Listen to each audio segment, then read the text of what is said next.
पूज्य बनते देवमित्र अनाकारी धर्मपाल जी श्रीलंका से आए और यहाँ पर आकर जब उन्होंने देखा तथागत बुद्ध की ज्ञान स्थली को, जिस स्थिति में वो था, वज्रासन जो था, जो सम्राट अशोक ने बनवाया था, और आप जानते हैं जो घमंड जिसने वहां पे कब्जा किया था, तो वो उसके ऊपर में खाना बना रहा था।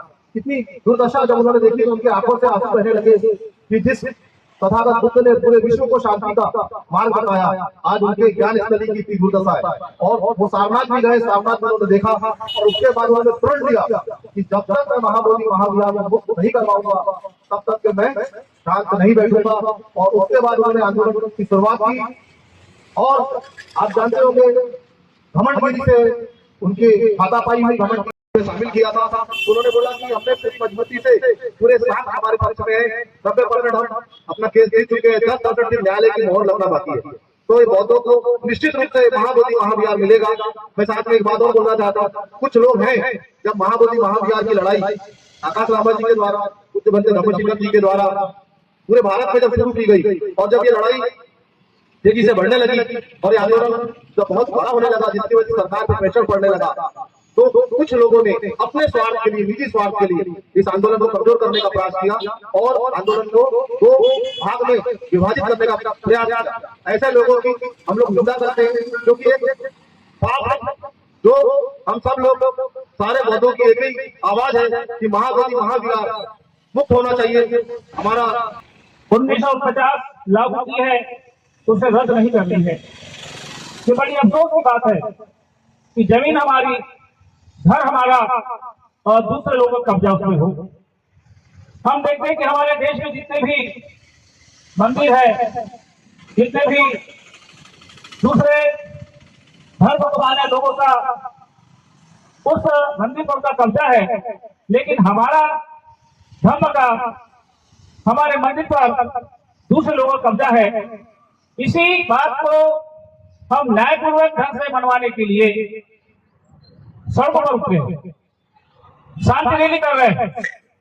हम किसी से कोई भीख नहीं मांग रहे, अपने अधिकार मांग रहे हैं और हमारे अधिकार को अनसुनी किया जा रहा है। आज हम देखते हैं कि सरकार यदि हमारे बात को मानने से इनकार करेगी तो आने वाला समय भी उग्र हो सकता है। लेकिन हम बुद्ध को मानना लोग हैं, हम शांति के संदेश को जन जन तक पहुंचाने के लिए हम चाहते हैं कि ऐसी स्थिति न बने। इसीलिए हम धरना प्रदर्शन करके, रैलियों के माध्यम से, ज्ञापन के माध्यम से अपनी बातों को प्रशासन तक पहुंचाने के लिए हम यहाँ पर धरने पर बैठेंगे। आपने देखा कि पिछले 10 जुलाई को धर्मशिखर जी महादेव आपको भी मतदान करा और यहाँ उपस्थित समाज बहुत आशा। जैसे कि हम देख रहे हैं पिछले लगभग 1-1.5 साल महाबोधि महाविहार की आंदोलन का कार्यक्रम अभी हमारे महाराष्ट्र में चल रहा है, किंतु ये जो काम है ये अनागामी काल में 1891 में इसको प्रारंभ किया था।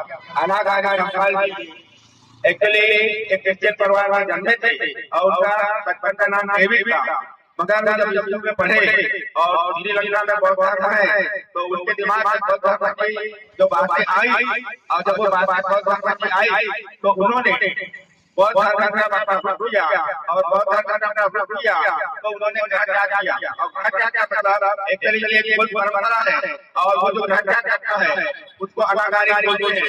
उन्होंने जीवन में काफी सुधार भी किया था और इसीलिए वो अनागारी कहना है। और जब उन्होंने 1891 में यहाँ के भारत आकर के बौद्ध हम अपने पुण्य स्थली महाबोधि महाविहार की लड़ाई लड़ रहे हैं, उसके मुक्ति की लड़ाई लड़ रहे हैं, लेकिन आज इतने वर्षों के बाद भी हमारी मांग पूरी नहीं हो रही है। क्यों? हम बौद्धों को इस तरह से इंतजार क्यों करवाया जा रहा है? हमारे इस मांग को सरकार पूरी न करके क्या बताना चाहती है? क्या बौद्ध उनका धर्म क्या ऐसे ही है? क्या बहुत अपने धमक देंगे कि आंदोलन करते करते स्वस्थ हो जाएंगे और अपनी ये मांग एक दिन मनवाने से रह जाएगी? ऐसा कभी नहीं होगा, क्योंकि हम जो बौद्ध है ना, हम डॉक्टर बाबा साहब अम्बेडकर के विचारधारा पर चलने वाले हैं।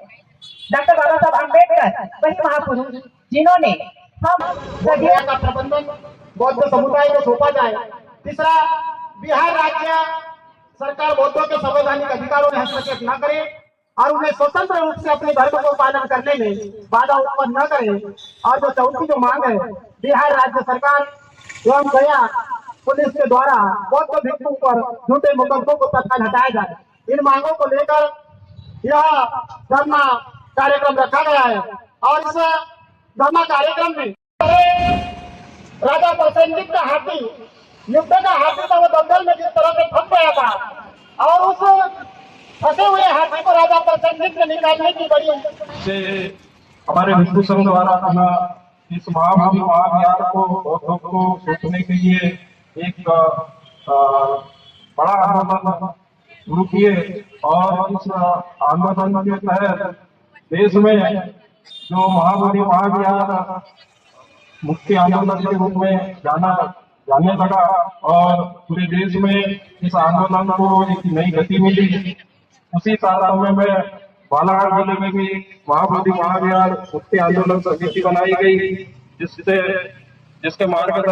जिसको मार्गदर्शन के रूप में हमारे विजय बदन धम्मशिखर जी के सानिध्य में हम इस आंदोलन को सतत निरंतर आगे बढ़ाने के लिए प्रयास कर रहे हैं।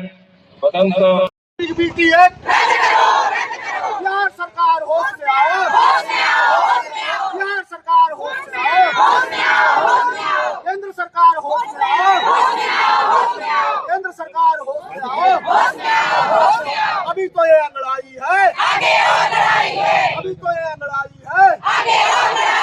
जय जय जय जय जय भीम, जय जय जय जय जय भीम। विकास साहेब, विकास साहेब आपके साथ है। महाबोधि महाविहार मुक्त करो, मुक्त करो। महाबोधि महाविहार मुक्त करो, मुक्त करो। बीटीएस रद्द करो, रद्द करो, रद्द करो। बीटीएस रद्द करो, रद्द करो। अवैध कब्जा है तो वहाँ से समाप्त होना चाहिए और वहाँ पर जो प्रदर्शनकारी जो आकाश लामा जी हैं, प्रज्ञाशील बंधु जी हैं और पूजनीय भिक्षु संघ हैं, उनके ऊपर में जो पुलिसों ने धाराएं लगाए हैं, कुछ जो झूठी धाराएं हैं, तो उसको भी समाप्त किया जाए, ऐसी हम मांग प्राप्त करता है। महोदय जी से निवेदन है कि माननीय राष्ट्रपति महोदय, माननीय प्रधानमंत्री जी और मुख्यमंत्री जी ये आपके माध्यम से हमारा अनुरोध है कि पहुंचना चाहिए। सूचना आपके साथ है। विकास साहेब, बाबा साहेब, विकास साहेब, बाबा साहेब। जय भीम, जय भीम, जय भीम, जय भीम। धम्मशिखर मंत्री जी संघर्ष करो, हम आपके साथ हैं। धम्मशिखर मंत्री जी संघर्ष करो, हम आपके साथ हैं। बनते जी संघर्ष करो, हम आपके साथ हैं। धम्मशिखर बनते जी संघर्ष करो। महाबोधि महाविहार मुक्त करो, मुक्त करते तक के हम आपके साथ हैं।